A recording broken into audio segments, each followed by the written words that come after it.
moi, ce que je veux, c'est qu'on rende leur indépendance de jugement aux cours de justice.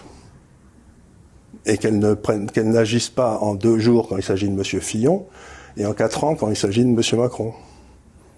Parce que l'affaire Alstom, elle est toujours... pour l'instant, elle est sous un juge d'instruction qui laisse la poussière s'accumuler. Il se passe rien, quoi. Et M. Fillon, en 15 jours, il était nettoyé. Donc, encore une fois, ça a été un coup d'État organisé par la classe dirigeante pour se débarrasser d'un gars qui l'a gêné. Alors là, c'est intéressant parce que vous parlez de cette affaire de Fillon. Il y a eu cette affaire McKinsey, en tout cas, qui... Mais c'est 10 fois l'affaire Fillon. C'est 10 fois l'affaire Fillon parce qu'on parle d'1 milliard et que les types qui ont travaillé là, quand on a payé 1 milliard, ils travaillaient gratuitement pour Macron à Saint-Campagne. Vous avez dû connaître au cours de votre carrière... Non. Je déteste tous ces milieux des consultants. Parce que moi... Mais vous avez côtoyé, approché? Bien sûr, mais moi je les vois, plus je suis content. Pourquoi? Parce que ils font de l'argent sur le domaine public.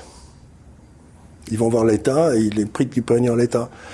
Moi, j'ai mis... mais l'État dit que c'est parce que les compétences, ils ne les ont pas, hein, beaucoup. D'ailleurs, c'est assez vexant pour la fonction publique et la haute fonction publique. Si la haute fonction publique n'est pas compétente, il faut virer Macron. Parce que c'est l'archétype de la fonction publique.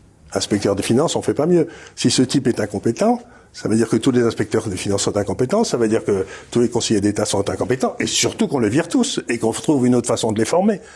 Mais gérer un pays, ça n'est pas gérer une entreprise. Et puis en plus, ce cabinet de consulting, il est américain. Et puis en plus, c'est une émanation de la CIA, et tout le monde le sait. C'est-à-dire que toutes les informations de McKinsey passent automatiquement au gouvernement américain, instantanément. Et ça, c'est par rapport à la souveraineté, la sécurité nationale, c'est un problème?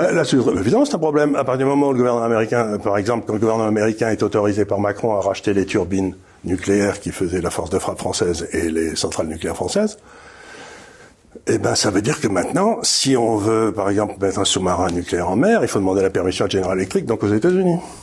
Mais ça, c'est de la forfaiture. Monsieur Macron doit être en prison. C'est de la trahison. C'est de la haute trahison.